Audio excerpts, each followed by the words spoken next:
البتہ ایک چیز میں واضح کر دوں، کے پی میں پولیس نے ہمارے ساتھ بہت زیادہ ظلم کیا ہے، اور اس میڈیا ٹاک کے ذریعے میں یہ وارن کر رہا ہوں کہ جہاں پہ بھی جس پولیس آفیسر نے غلط ایف آئی آر کی ہے ہمارے ورکرز کے خلاف،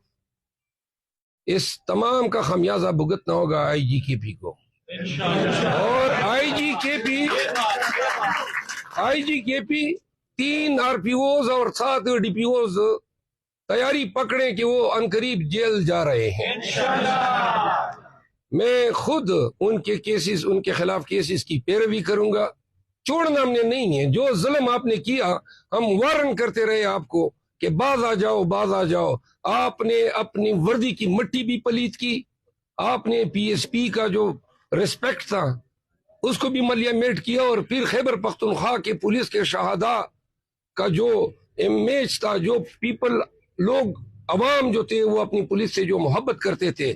اس بانڈ کو آپ نے توڑا، آپ نے اپنے اقدار کو بری طرح ملیہ میٹ کیا۔ تو لہٰذا میں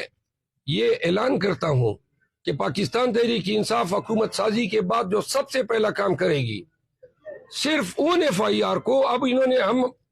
کوشش کریں گے کہ سیاسی کیسز واپس نہ لیں، بلکہ ہم ان کو کہیں گے کہ اب آپ آئیں اور ثابت کریں۔ جدھر کوئی ایس ایچ او یا ڈی پی او کیس ثابت نہیں کرے گا اس کے خلاف ہم حکومت میں آنے کے بعد پرچے کریں گے۔